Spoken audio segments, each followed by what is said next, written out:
Avez-vous dans votre vie été témoin d'un grand et vrai pardon donné par quelqu'un? Je veux dire, en dehors de la confession, bien entendu.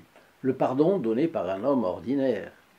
Eh bien, aujourd'hui, je vais vous raconter l'histoire saisissante d'un vrai et grand pardon hors confession, donné par qui? Vous imaginez, par le Padre Pio. Il avait été offensé et calomnié par un des prêtres rattachés à la paroisse de San Giovanni Rotondo, donc ce n'était pas un capucin, heureusement. Et le Padre Pio a été en plus victime d'un chantage de la part de ce prêtre. Une horreur vraiment. Mais la façon dont le Padre Pio a fait le dos rond et a témoigné sa charité nous le fait paraître encore plus semblable à notre Seigneur Jésus-Christ. Restez à l'écoute donc.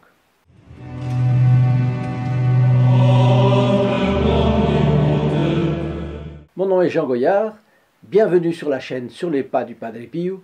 Si vous la découvrez, Padre Pio était un moine capucin et un grand mystique. À sa prière, Dieu faisait des miracles et des guérisons.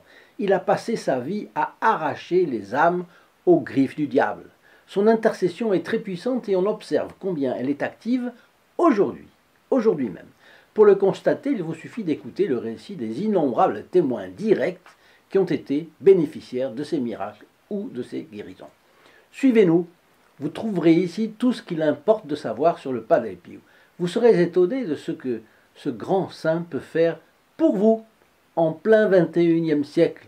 Et en particulier, il peut transformer votre vie.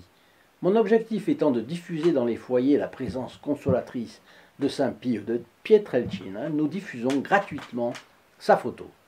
Si vous voulez en profiter, veuillez nous téléphoner au 08 05 36 08 47, appel gratuit depuis la France métropolitaine, coût d'un appel local depuis les DOM-TOM, et depuis le Canada, composez le 1 844 398 88 67. Notre anecdote d'aujourd'hui est tirée du livre Padre Pio, l'histoire vraie, de Bernard Ruffin. J'en extrais le passage suivant. À la fin de l'année 1925, le père Giovanni Michio, ou Michia, l'un des prêtres de San Giovanni Rotondo, nourrissait une forte jalousie contre le Padre Pio, qui bénéficiait de la réputation de sainteté, qui n'a fait qu'augmenter après, et vers lequel convergeait déjà un flux ininterrompu de fidèles de toute la région. Il en a nourri une forte hostilité envers le bon capucin, et a même écrit un ouvrage visant à ternir la réputation du padre et de sa famille. Vous vous demanderez certainement ce qu'il pouvait bien y avoir dans ce livre. Bien, nous ne le savons pas avec certitude parce que sur des instructions supérieures, le livre a été retiré de toute circulation. De tels écrits ne pouvaient qu'être funestes à l'Église, bien sûr. Ce que l'on sait est qu'il contenait des calomnies contre le Padre Pio et sa famille, donc des faux bruits. Et il parlait aussi de Pellegrina Forgione, pas toujours des faux bruits, mais c'est une des sœurs du Padre Pio, mais elle était le mouton noir de la famille. Elle a rompu les relations avec sa famille, elle n'est jamais allée voir ensuite toute sa vie le Padre Pio à son couvent, etc. Bien, quoi qu'il en soit, le père Giovanni Michio était sûr qu'il tirerait profit d'une manière ou d'une autre de la diffusion de son livre. Il s'est rendu à Pietrelcina, la ville natale du Padre Pio, et a remis un exemplaire de son livre au frère du Padre Pio, Michele, qui n'avait pas le niveau culturel de son frère capucin, on s'en doute bien. Le père Michio a ensuite expliqué qu'il avait déjà reçu pour la publication du livre une avance de 5000 lire, grosso modo 2500 € d'aujourd'hui, mais d'un pouvoir d'achat conséquent dans cette région pauvre du sud de l'Italie, vous imaginez bien. Mais qu'il annulerait la publication et rendrait l'argent à la maison d'édition si la famille Forgione lui versait le même montant. On est donc tout simplement en présence d'une affaire de chantage, dans sa forme la plus basse, parce que c'est contre un prêtre innocent, le Padre Pio, et en cherchant à abuser de la faiblesse de Michele Forgione. Donc il y a trois circonstances aggravantes. C'est contre un prêtre, première grave circonstance aggravante. Deuxième chose, c'est le Padre Pio que nous savons, dont nous savons qu'il est tout à fait saint, vertueux et tout. Et troisièmement, en voulant abuser de la faiblesse du frère du Padre Pio. Et le plus scabreux, c'est que cela vient d'un prêtre encore. Quatrième circonstance aggravante. De nos jours, il y a des formes plus modernes de chantage, vous le savez. C'est l'hameçonnage des appareils électroniques, par exemple. Bon.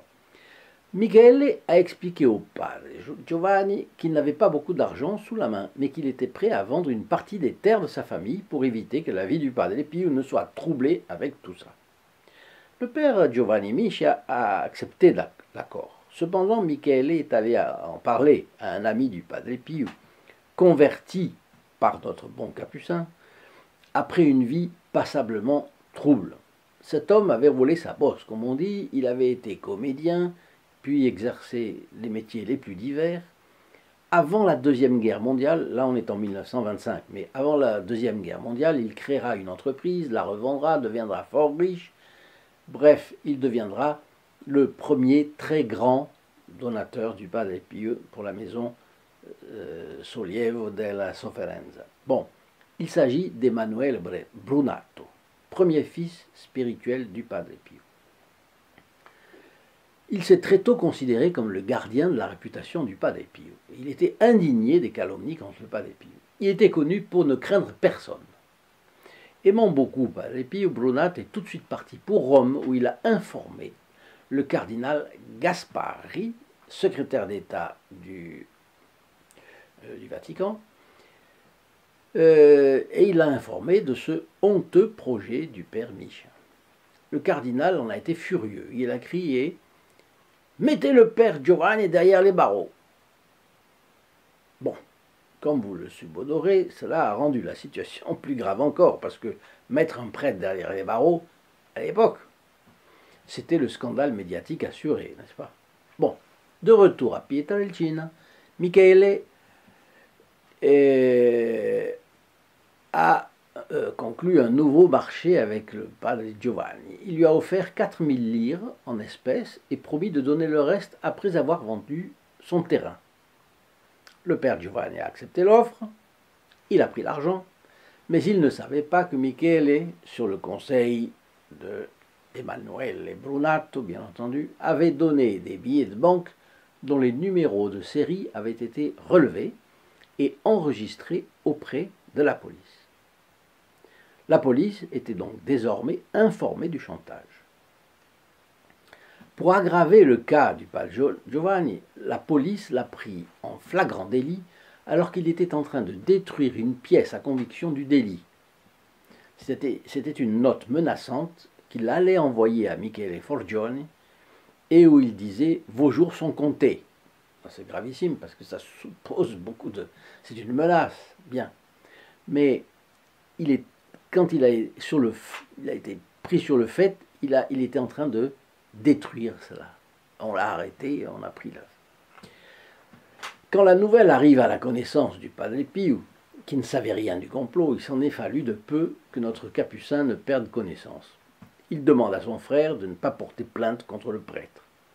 Mais Michele refuse de l'écouter, disant « Il est de mon devoir de défendre mon frère contre la calomnie ». Padre Pio insiste pour que l'affaire ne soit pas portée devant les tribunaux. Et Michele lui répond qu'ils ne vont plus se revoir jusqu'à l'audience.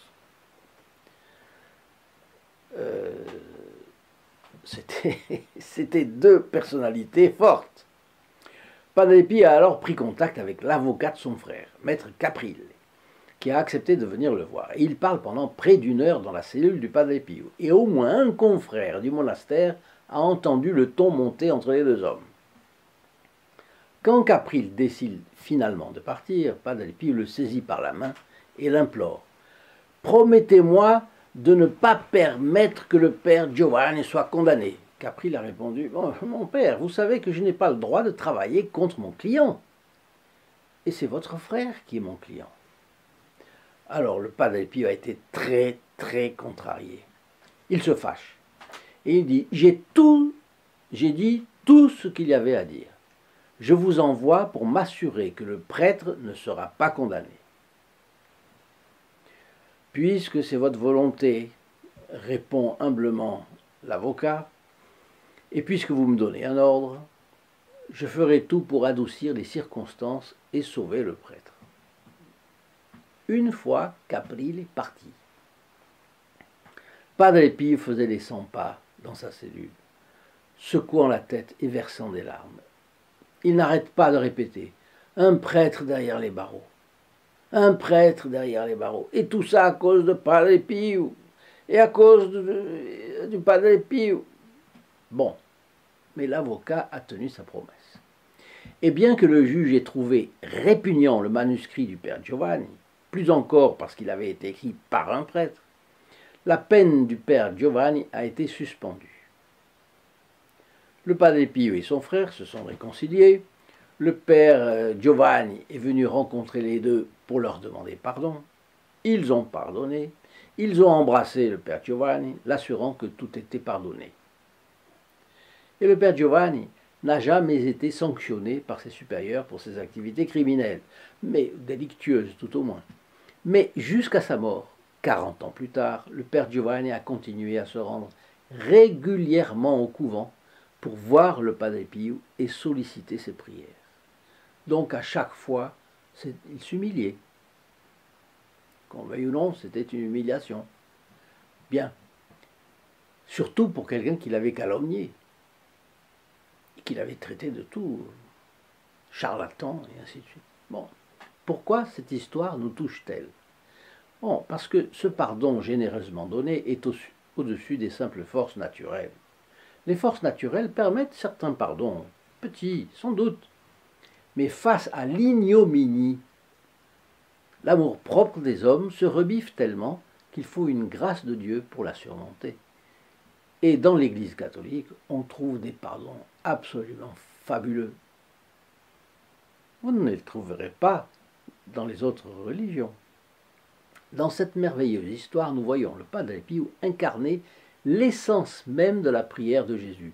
Pardonne-nous nos offenses, pardonnez-nous nos offenses, comme nous pardonnons à ceux qui nous ont offensés. Le cœur du Padre Pio ne connaissait aucune rancune, et l'idée de vengeance ne faisait pas partie de son esprit. Et puis enfin, la sagesse du Padre Pio ressort de façon éminente, parce que quel était le meilleur moyen pour convertir le père Giovanni? Se mettre en colère, certainement pas. Lui passer un savon, c'est pas du tout évident. Le père Giovanni a eu la menace de la prison, parce que le frère du Padre Pio a maintenu un bon moment la menace pour qu'il soit puni. Et Emmanuel et Brunato, qui étaient derrière Michel, et qui s'y entendaient pour faire comprendre aux gens les choses, il a poussé à ça. Bien. Mais enfin, le fait qu'il y ait échappé par la bonté du Padre Pio l'a fait tomber en lui-même. Notre bon Capucin savait que faire preuve de miséricorde agirait plus profondément dans son cas que le faire condamner par la justice. Et le Padre Giovanni s'est repenti profondément. Il a passé le reste de ses jours en pénitent et est allé s'humilier devant le Padre Pio. Voyez. Alors je vous prie de donner un bon coup de pouce à notre chaîne en regardant une autre vidéo. Cela aidera l'algorithme de YouTube à nous placer dans un rang encore meilleur des visualisations. Sur l'écran de fin, je vous recommande quelques vidéos spécialement choisies pour vous. Et pour trouver une sélection complète des grands fioletti de Padre Pio, cliquez sur l'un des liens dans la description ci-dessous. N'oubliez pas de partager nos vidéos. Vous et celui qui reçoit une vidéo en partage êtes instantanément placés dans les intentions de la messe du vendredi à midi qui suit votre clic de partage. Sur ces entrefaites, je vous dis à notre prochaine vidéo. Très bonne journée à vous. Au revoir. In nome del Padre, del Figliolo e dello Spirito Santo, e così sia. Sia lodato Gesù e Maria.